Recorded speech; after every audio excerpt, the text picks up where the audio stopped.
Well, thanks for coming. And we're here on a sort of a rainy night. It's already dark out. Hopefully you guys are settled in. It's supposed to be a bit cold, maybe by a fireplace or something cozy, hopefully. And I look forward to talking to you tonight. We're going to really focus this evening on mental health and well-being, stress, and what I call the path to peace, managing stress and cultivating resilience. Something we all need to work on, including myself. So it's nice to be able to walk the talk and experience the journey, and continually trying to refine it myself now into my 50s. Thought I had it down in my 20s, then thought I had it down again in my 30s. And it seems that as the decades roll on, we seem to keep getting humbler and wiser at the same time. So as we go through the talk this evening, this is one of our monthly Tuesdays to Your Health webinars. And as we go through the talk, there's a chat and Q&A option. Feel free to hit the Q&A button if you have questions as we go along. Feel free to please put them in there. There's so many topics to talk about around this that it's really hard to cover it all. So I'm sure some of you have insights. I see a lot of people that have joined us this evening, or they themselves teachers. So I welcome your input and perspective. And many of you also have many years of experience. And a lot of you have a lot of wisdom. So feel free to share. I'm happy to reflect back to the group what people are offering up. So please do so.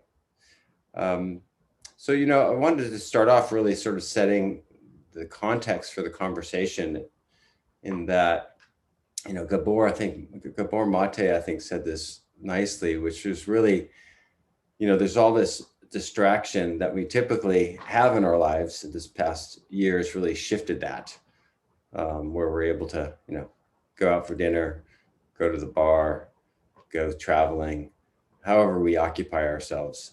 And that this has really forced us to come inward, have less social engagement, less distraction, although some of us find ourselves deeply distracted by the news, and find ourselves reading 2 hours a day or 3 hours a day about COVID. But truthfully, there's a lot less going on. And so it forces us to come inward and really face or interact with our own internal environment. And that can be a beautiful thing. It can be an opportunity for us to do some deep reflection and do internal work, which for many of us, I know, has been that experience. And at the same time brings up, whether you're doing the work or not doing the work, we run up against what Gabor Mate says is our childhood traumas. He feels deeply that what happens through our life, positive and negative, through our childhood really replays itself in our adult life. And whether you have that view or not, clearly, whatever sort of disruptions we have internally within us, however we got them, we spend more time with them because we're distracted less. And so for a lot of people, there's been a lot more anxiety. There's been a lot more sleep disturbance. There's been a lot more depression. Sadly, there's been a lot more suicides amongst teenagers that I know all too well in Marin County in particular.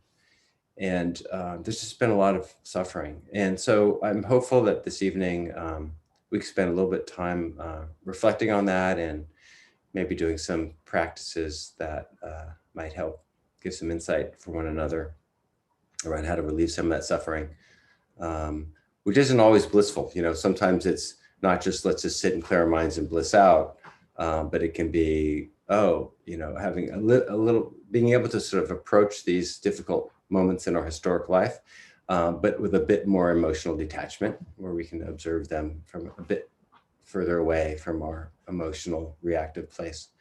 So some of the practices we'll talk about this evening relate to that, and some of the practices we'll do this evening allow that.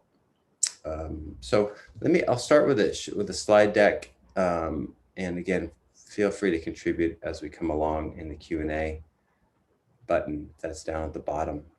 So this always takes me a few steps to be able to give you the right view, but let me try and see how we do.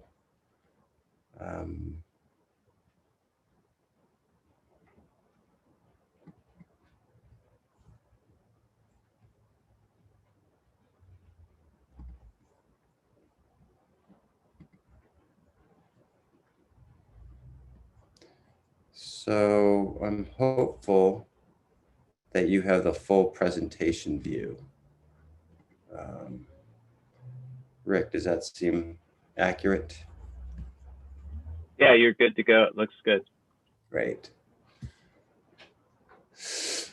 Great. So, so this is, a beautiful view. I hope some of you have some time that are local to be in nature. It's really a time, from my experience this past year, it's really been a time to take advantage of being in nature. I feel like nature is an amazing container that can really hold everything we have to offer.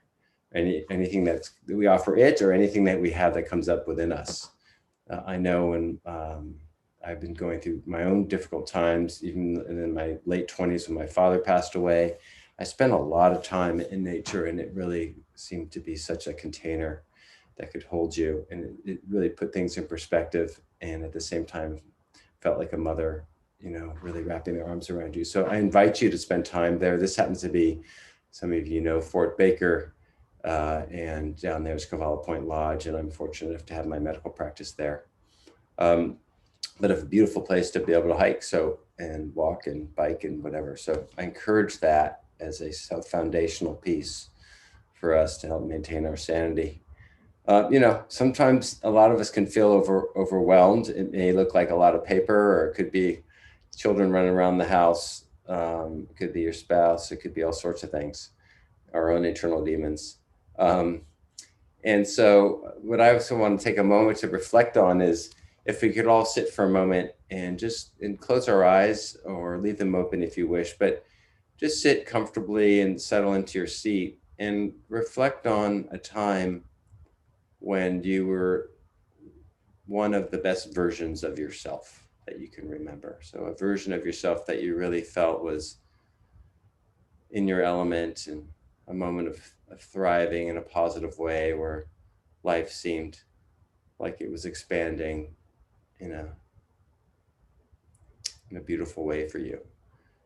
And the intention here is just to sit with that for a moment and think about the context, what allowed that to be there, what sort of contextual aspects enabled you to be in this flourishing place in time.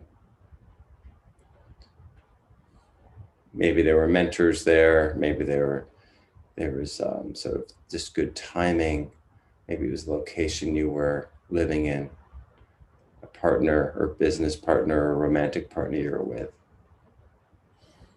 And ask you to reflect on that, and come back to the room here and really think about what contextually allowed that to happen, so that you can move that forward into this current context, which is a very different context. It's a different time, different place, perhaps, different circumstances.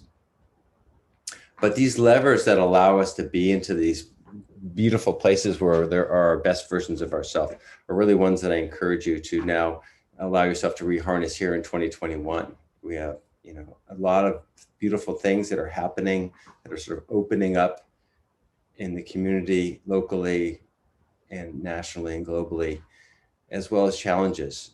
But so if we can sort of find a place within us that we can leverage some context for ourselves, location, some people in our lives that really support you in manifesting the best version of you that you want to be, that will allow you to get there.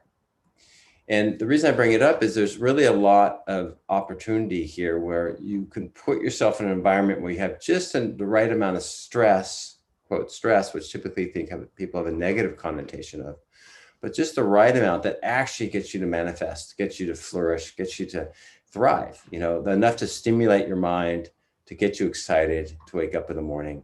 As one of my patients said to me today, I have something to focus on every day now. He's focusing on horticultural activity. And he's like, that gives me so much to look forward to. I have so much more energy. I have something to focus on. I'm learning. It gives me something to, bring my attention to. And we all need that in whatever form it takes for each one of us. Of course, when it gets too much and it gets overwhelming, that's when we move into the toxic place, where it leads to deterioration in our quality of life. So the key is to be able to, how do we put the right levers in place to support us in a thriving way and to manage the external stimuli that make us feel overwhelmed?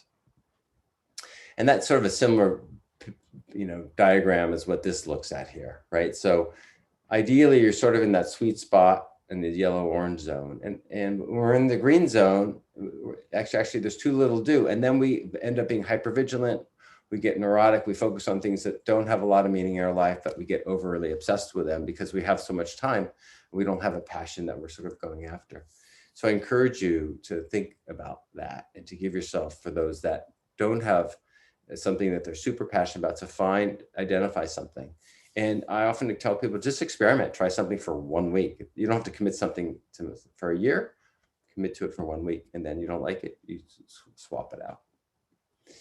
Many of us find ourselves in this sort of orange to red zone. And when we're in those zones, our physiologic processes get super activated. We get this fight or flight response where physiologically you feel it, right? So your glucose levels actually go up. You actually think your body thinks you're starving. You're more likely to store more fat and gain weight, actually. You have less sleep, which actually also makes you gain weight because you have sleep disturbance. Your heart rate goes up. Things change in our body. And a lot of that relates to this system that is ready for the acute darting away from the tiger, which is the adrenaline and cortisol being released. And then you immediately act. And then you barely remember what happened, and then on the backside of it, you're like, oh, wow, what just happened there? But many of us in the common, modern day have this chronically happening. And so that leads to depletion, where we can't rejuvenate and gain back. The good thing about being hunters and gatherers was there was an immediate threat and then the threat was gone. We're in a different environment where it's chronic. So we need to learn to modulate. And as you may have heard me speak to before, it's important to recharge the battery every day, and not to let it get depleted and then say, I'm going to go take 5 days of vacation, 2 weeks of vacation, and then come back and work for another 3, 6, 9, 12 months. But we need to do a little bit every day. It could be literally 5 minutes. It could be 15 minutes, or it can be more. Daily. So I have a lot of people that speak to the fact that they spent, I had a patient that said today, a different person said, 2 days ago, I spent 4 hours being active. I was with my kids. Then I went on a bike ride. I went on a walk, and that was beautiful. On a Sunday, it's a wonderful thing to do. But once a week is insufficient. I'd rather have them do 15 minutes every day if there's an option between 15 minutes daily or once or twice a week for 1, 2, 3, 4 hours.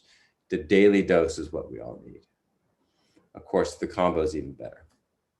I bring up this, and some of you have heard this story about our minds. And so what most of our sort of suffering comes from the fact that we spend very little time in the present moment. That our minds are focused often on the past and the future. And this is a beautiful example of the story of this elder monk who was walking with the younger monk, and on their way back to the monastery, and they came across a woman who had to get across the river, and she couldn't make her way across. And so the elder monk offered to lift her up and carry her across the river. And the younger monk was horrified by this because you're really not supposed to interact with women. And so they got themselves, so he put her down, they crossed the river, and they went on their separate ways. And the monks got to the monastery, and over dinner, the younger monk was still talking about this scenario. And finally, the elder monk said to the younger monk, who's still carrying this woman on her back, you or me? And it really relates to, the story of where is our mind most of the time? And this sort of graph sort of speaks to that, right? So a challenge occurs, whatever it might be. Someone cuts you off, or someone sends you an email you don't like, or something appears on television or on the news you don't like.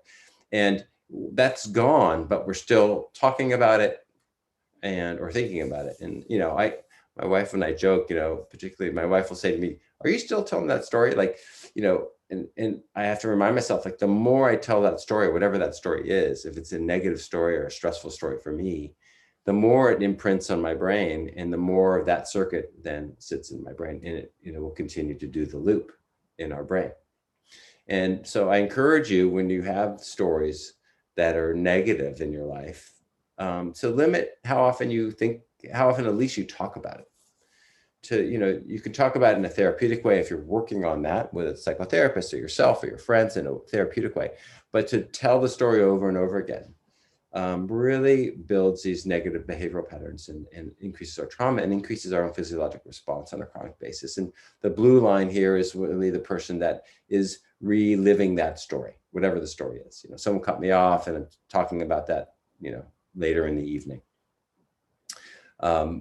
Or the person in the red that actually moves on and stays back in the present moment. And the vertical axis is our physiologic response that I was showing before, our heart rate going up and sweating and things like that. So a lot of our stress is really in our own perception of the experience that we're living in. And that's what I really want to speak into, is what it is how we perceive, which relates to how often do we tell the story, how big an event is it for you versus me. If multiple people are in a traumatic event, so let's say everyone gets stuck, 5 people are in the elevator and they get stuck in the elevator for 5 hours. Those 5 people may have very different experiences of that experience. Some may have PTSD from it, post-traumatic stress. It was such a shocking, experience for them. Others may not even think about it again. It's very different. And they've looked at this at the cellular level and found actually that our cells age more rapidly if we're more highly stressed from our own perception of our own worldview. And they use a self-assessed survey called the Perceived Stress Scale, which you can get online. It's a 10-question survey. My patients fill these out for me as well. And it's called the PSS scale. It's free.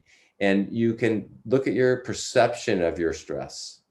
And they've looked at this in formalized studies across multiple health conditions and circumstances. And they found that the objective stress level versus personal stress is far more relevant and indicative of our own aging, stress, pathology, et cetera. Even looking at this slide here, which is an interesting slide. So is this person focused in a positive way? Is this person stressed out and scary? We each probably have our own response to this picture, our own interpretation. And it gets, and literally that interpretation, our response, ends up affecting what's called our telomeres, which is thought to be a marker of the aging of the cell. And it affects us physiologically, as I showed you before, in our cortisol levels. And it can show up, in chronic use. You'll see depletions in cortisol. And then eventually, as sort of energy moves to matter, you'll see here in brains, we actually get smaller memory centers, which is called the hippocampus area, will actually shrink if you put humans, or even in mouse models as well, under chronic stress, which is what this is showing us here. And so, there's different ways to look at it. And I invite you to sort of, reflect on, if you notice the sensations in your own being. What I'd like to do is even take a moment now to just pause and sit comfortably, and let's just notice our body for a second. Let's sort of quiet our minds a bit. I've been doing a lot of talking and feeding this part of us. But let's sit here for a moment, and if you would, maybe put your hand over your chest and just notice your breathing. Notice your chest rising and falling. You don't have to readjust yourself. Don't have to change your posture. Just notice.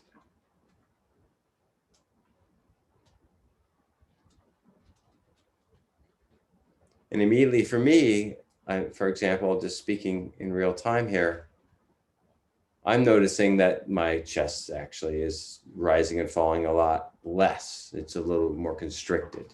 Here I am speaking to a group of people.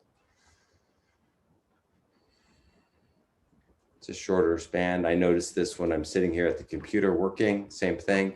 The breath shortens. And as the breath shortens, what happens? Our whole physiology changes. As we take bigger breaths in and out, it changes our whole physiology. The diaphragm is innervated by our parasympathetic nervous system, the calming part of our nervous system. So as we take nice big breaths and just relax and let our breath flow naturally and more full, it automatically calms us down because the diaphragm's innervating. In order for the diaphragm to move those lungs up and down, it needs the parasympathetic nervous system called the vagus nerve that innervates it to activate. That'll automatically change my heart rate with the slide I was showing you. That heart rate variability will change. It'll modulate in a positive way. So it's just a nice reminder. Now I could say to myself right now, here I go again. I'm a stress head. My breath isn't, why can't I have fuller breaths? I should be walking my talk in front of you all here, right? There's a lot of negative talk that I can have. And so then I can then notice that negative talk. And then simply just acknowledge that this is negative talk and come back to my breath. And what we're looking for is the dances. Here's the question for us to reflect on is, who is doing all this noticing? Who's noticing my chest rising and falling? Who's noticing the negative talk? And it's that core essence that's just doing the noticing. Oh, okay. Oh, I feel good now. Oh, this feels good. My chest is opening more. That core being, that core self, is the place of centeredness, of core being. And so just to be able to sit there, that's just noticing, and then to notice the judging self, the guilty self, the happy self, the one that wants to bliss out, like all these commentaries, all these parts of us that will weigh in. And then just come back to bearing witness, just noticing. And that just noticing is that center place. And that center place is in the present moment, by the way. So let's just do that for a moment. I'll stop talking for a second here and just notice your breath and notice the dance that happens.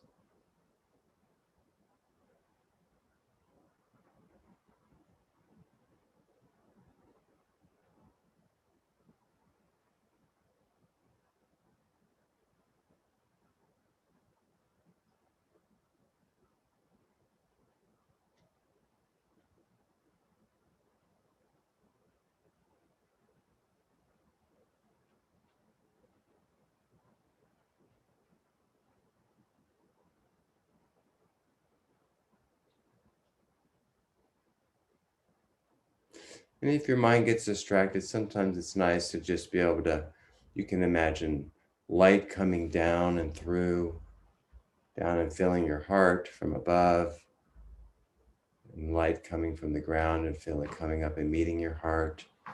That's a nice image for sometimes people to hold.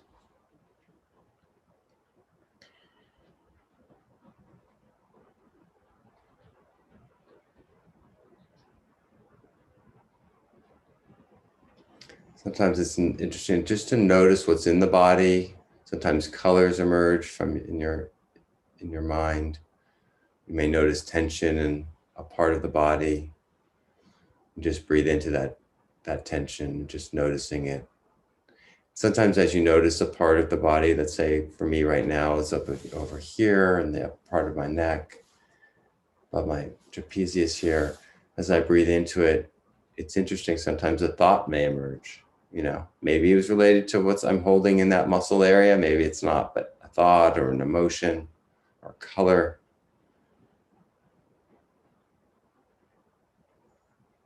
And then there may be a voice coming in, congratulating me on observing that, or criticizing me for being tense. Why am I tense? And just coming back to, those are all parts that are distractions, just coming back to noticing again. So that's the exercise. I'm going to bring us back to some more pretty pictures and slides here.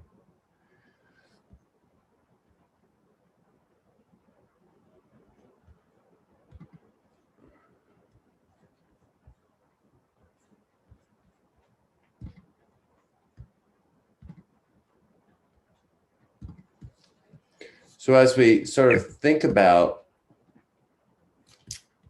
this at the ongoing level of what we talked about earlier, as I mentioned, you'll notice that in our bodies, things start to change. So when I see my patients and we draw bloods and we do vital signs, et cetera, people come and talk to me, things may change. Their heart rate may change, their blood pressure may go up, their sleep disturbance may change, their glucose production may increase. They may have reflux. They may have back pains. For me, my weak link has been my back. So when I get stressed out, I notice it in my lower back. But everyone has a different place. And that often can be a nice tell for us. So, sometimes I get dry mouth. Like I have my things and each one of you have your things. And so that's a nice way to know, because a lot of times we don't know we're stressed until someone we know tells us that, man, you're being stressed, man, you're being short, or you're awfully stressed today, you okay? So it's nice to have our own indicators. So a piece of this relates to sort of our neural pathways. So when we're worrying, when we're thinking about the past or the future, that is what we call the default mode neural network. And it's this ruminating part of our brain. It's really interesting that we've identified it literally at the physiological level. We can map it with functional MRI, just MRI scans and functional MRI scans. We can see what part of our brain is the one when we're worrying that starts lighting up. It's a certain loop. It's not one part of the brain, but it's actually a circuit. And the same with when we're singularly focused on something, what we call the central executive attention mode neural network. When you're in that present moment and you're focused on something and singularly focused, that's a different neural loop. And we found that through meditation, it studied this, that actually we can change people's frequency with which they're in this default mode network.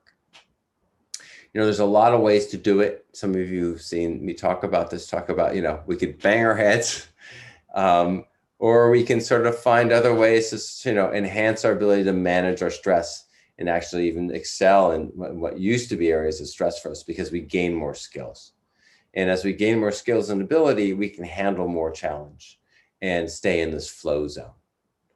And so that's just, how do we find that sweet spot? We know that we have more immunity. We know, for example, with vaccines, that we'll have a better immune response to vaccines, for example, the COVID vaccine.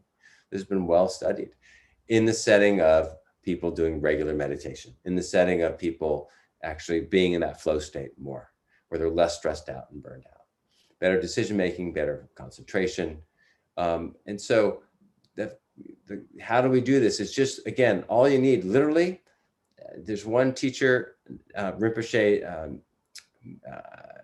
Yoshi, I think it's Mingyur Yoshi Rinpoche, or Yoshi Mingyur Rinpoche. Was a Tibetan Buddhist, Yoshi Mingyur. He has something called the Tergar Meditation Institute, TERGAR. And he speaks to just meditate 3 minutes, 3 times a day. That's all you need, 3 minutes, 3 times a day. Because it's the frequency with which you do it that then starts to change the habit, changes this loop I'm talking about that we're showing here in this picture, where I show these MRI scans. You can see where things are lit up.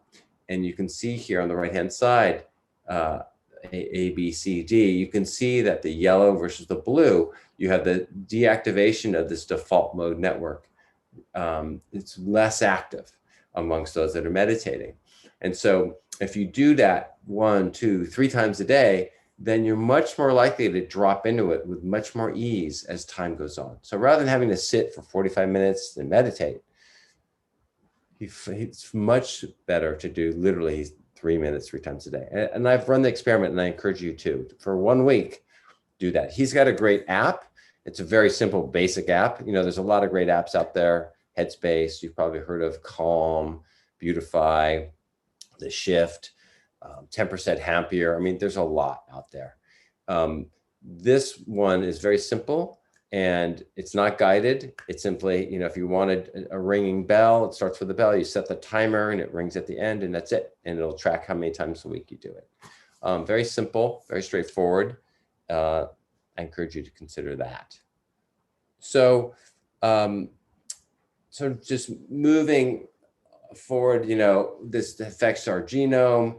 There's some studies looking at this amongst prostate cancer patients, actually deactivating cancer promoting cells and activating cancer protective cells and deactivating, downregulating cancer promoting cells, or genes, that is. And so you can see here that this modulation affects us at multiple levels, from our behavior and our thoughts all the way down to the cellular genetic level. And a lot of this relates to sort of from a cognitive level, we are much more quick to respond with a feeling than we are with a thought. So often feelings come before our thoughts. And you know that when you have a gut reaction to something, literally, right? So you have this gut response, you see someone, you shake their hand, you have an immediate response to that person before then later you then have a cognitive overlay that happens. And this happens for better and for worse for us. It's been teleologically ingrained in us so that we don't get eaten by a lion. We move quick as soon as we feel a threat. And at the same time, knowing this, we can know that we need to slow ourselves down and pause and create space in time or space before we act when we're feeling reactive.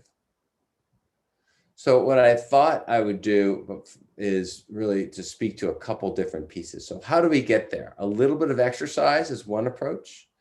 And again, this is the same conversation. You don't need to do 45 minutes a day.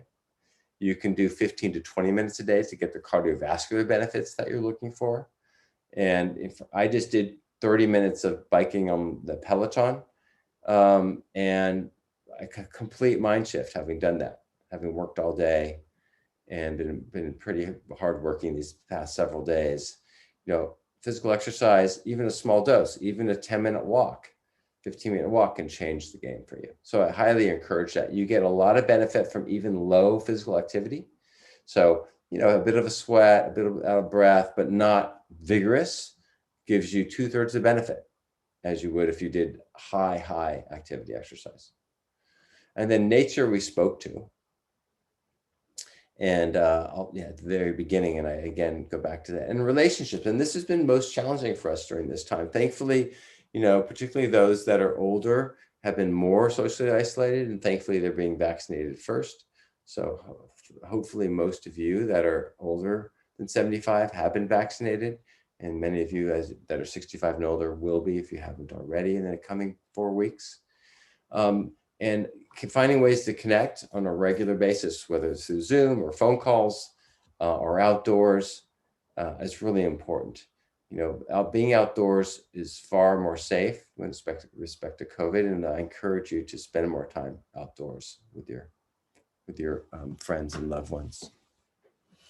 So what I'd like to do is do a bit of a practice here, and this sort of relates to finding some purpose and passion in our life. And part of it really is just to stand up. What I'd like to do is do a bit of a standing practice. So if you could and have everyone stand up, what I'll do, I'll back up here, and I'd like to do a basic practice just to move our energy up and out and around and down. So the way we'll do this practice is we'll be moving our arms up and looking upward, and then we'll be coming down and bending our knees down and reaching down in the ground, and then coming back again up through our center and reaching up. So that's the practice. We'll start with our feet nice and planted straight ahead, our feet facing straight ahead underneath our hips. And notice sort of where you find your center, as you can rock forward towards the front, then rock back toward the back, and move one direction to one side and the other direction to the other. And then come back to center. And then I invite you just to rock forward in a clockwise manner and rotating. So now that we move front and back and side to side, now allow yourself, it's a lot more complex movements. You'll notice your pelvic floor having to engage, your quads, your hamstrings, your glutes, all engaging to keep your balance. As I rock, as I rotate, I'm moving in a clockwise direction. And then we'll move in the other direction. So coming now to a standstill, centered, I'm leaning forward a little bit. Now I'm going to move in a counterclockwise direction. And as I come back, noticing myself starting to fall backwards. So you're noticing your boundary limits. It's a really good exercise for balance and for also finding our center. So now we'll come back to center again. Front, forward, front, back, center, side to side, center. I'm planted now right, grounded between my feet, feeling comfortable. I now really know my center a little bit better. So I'm going to reach up, both hands rising up into the sky. I'm going to be looking upward, and as I look upward, make sure that you elongate your neck. You don't want to, most of us, when we look upward, we shorten our neck, and that can actually cause problems in the neck and the nerves that come out of our neck. You want to elongate the neck, allowing your shoulders to drop and relaxing the trapezius muscles, the ones that go from the neck across down up top of the shoulders here, this upper traps here, allowing it to drop and your shoulder blades to even drop down. So as we rise up, I'm lengthening my neck, and my hands are palms facing up toward the sky. And then I'm going to come now down, and I'm going to bring my legs a little bit wider apart because I'm going to drop down and reach down as if I'm picking up a whole bunch of sand out of the ground and I'm pouring it on myself. So as we do this, I'm going to come forward here to show that I'm bringing my hands as I come together and they rise up. And for my feet, what we're doing is I am going to be coming down to the ground and reaching here. You notice my feet are not quite straight forward. We're coming down here and then rising up. Because it's very difficult to keep your feet forward when you come this low. So if you allow your feet to come out and your hips to come out, that's okay as you're reaching up, and then you rise back up. So we're going to do this following our breath. So rising up now, exhaling as we rise up, and then we come back down, inhaling as we come down. Slowly coming up. Looking as we go above our shoulders, I'm exhaling, looking up towards the sky, palms up towards the sky. Now my palms are out facing side to side, out wide. And as I come down, I'm breathing in. And I'm imagining I'm picking up golden light from the sand. It's warm sand, giving me energy and beautiful light.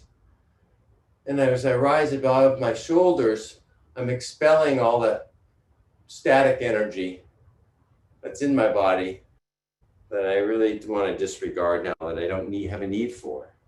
And as I come down, I'm replacing that, replenishing it with positive, warm, golden light, heat, sand that's pouring into my core. And then I'm reaching out above my head again. So we'll do a few more of these.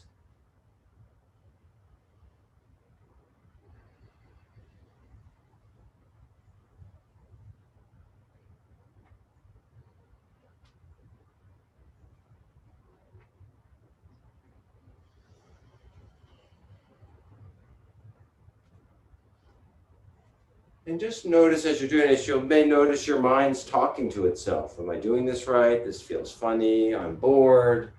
This is fun.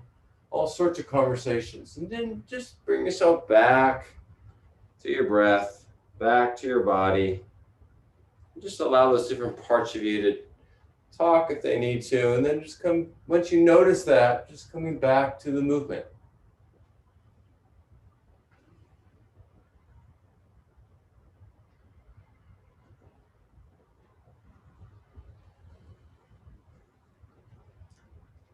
Exhaling as I go above my shoulders, and then inhaling as I'm coming back down. Golden light, warm sand pouring into my core. Exhaling as I go above my shoulders. We'll do one more of these.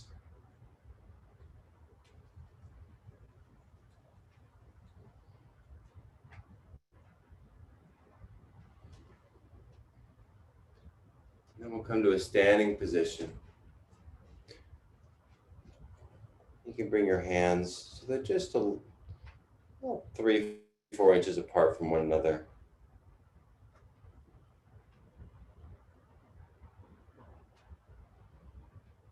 Notice your breathing. Feel your feet underneath you. Allow yourself to feel grounded. Allow the energy from the earth to rise up through your body, through your legs, up and through into your heart, and out through your hands. If you don't notice any of that, that's okay too. Just allow yourself to notice your breath. You can sometimes just go in and out a little bit with your hands.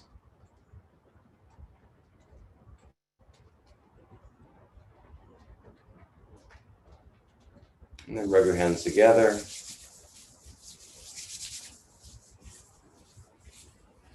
I invite you to then rub your hands like this, and then we'll cover our eyes and take a big breath in and then exhale. Cover our eyes like this. Breathe in. Exhale. Rub our hands together again. Cover our eyes. Breathe in. Exhale. And one last time. Cover our eyes. Breathe in. And exhale. Great. So what you may notice here is that there's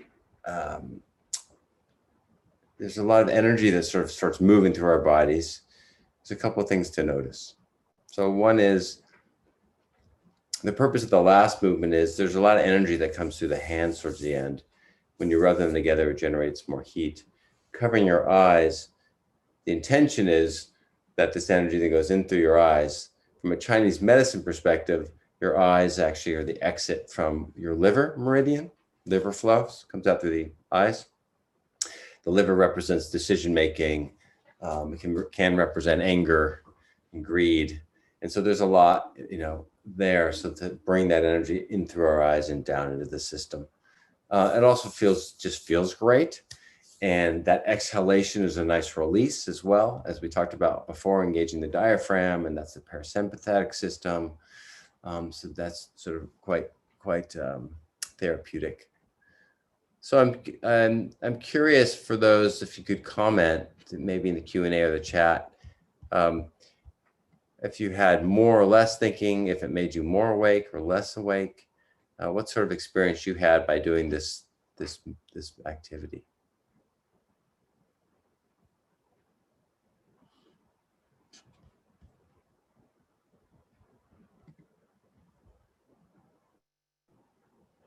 So I have a couple different comments here. Some people made them feel calm, more focused, and felt more nourished. Another person said it made me feel sleepy. Someone else said it helped me feel more focused and alert. Others feel more energized, more energy. Yeah, so a big piece about this, so a sitting meditation, in my experience of doing this for decades now, is if you're tired, a sitting meditation will often, go to sleep. And if you've ever seen the movies or pictures, you'll see that sort of the teachers and the Rinpoches, the Roshis, the mentors walking around with a stick, they'll whack, wake up the student who's like sleeping while they're meditating. And so that can happen.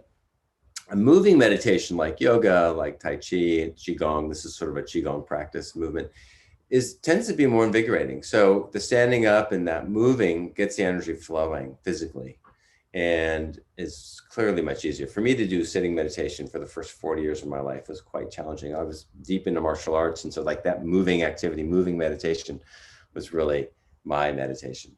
And only as I've gotten older have I been able to really sit comfortably, which is interesting. So for those that do feel more sleepy, I encourage you to do a moving meditation. And that might help you feel a little different. Someone else said it made my body feel more energized and focused. And so a big piece of the puzzle here, in my experience around this, is that it redirects that default mode network that I spoke to earlier, which is that neural circuit, that loop that's always talking. it's thinking, it's talking, it's commenting, it's worrying, it's looking out for things, it's feeling threatened or not feeling threatened. Like all that assessment and surveying that's happening is exhausting. It is energetically exhausting. And so I feel like that really is why a lot of us feel so depleted. And being able to then do this practice, a lot of people feel refreshed. It's because you're pausing all that activity. And I showed you the neurologic pathways in the brain. That activity is calming down, and our brain takes up 25% of our glucose metabolism. And so by calming that down and sort of shifting it, now we have a lot more energy. So, and by doing, for example, 3 times a day, a short meditative practice will help you drop in and out of that much more quickly. And it's sort of like a controlled experiment in my experience. So you run this controlled experiment where you do this meditation, it's controlled, or, that's why I love the yoga class, for example, or your martial art class. It's controlled. There's a teacher there. They're guiding you. And then you step out into the world. That's not a controlled experiment. And how do you interact with stuff that's coming at you? Well, if you do it 3 times a day, you get reminded a lot. Right? You meditate for a little, and then like something triggers you, and you'll be much more likely to notice that you're being triggered earlier than later. So that's the fun experiment. And so by doing that bit of a pause, it actually allows you to feel more energy. Many of us, the only time we slow down is when we go to sleep. So we're sort of used to, I'm calming myself, I'm getting to go to sleep. And so that's why often we're trained to that entrainment, that conditioning is why when we do sitting meditation, a lot of us will nod off. So a couple other things. Can't see the chat or others. Are they visible? So I think the chat is just coming to the panelists. So if you guys want to put stuff in the Q&A, everyone else can see that too. And the app that I mentioned that tracks meditation is called the Tergar app, Tergar. I'm going to look it up right now. Yeah, Tergar, Tergar Meditation is the name of the app. It's a pretty simple app. It looks like that. You can see that. And then it's simple like that. That's it. And this is set for 15 minutes, but if I were to, if you, it'll simply have a timer on it. You can set it for whatever you want, if you can see that timer. And then it'll make some sound, as many sounds as you want it to. And then it tracks it. It's very simple. It doesn't have all the bells and whistles of the headspace, calm, and the other ones. Great. Any other questions or thoughts? Points of wisdom anyone wants to offer up? I encourage you to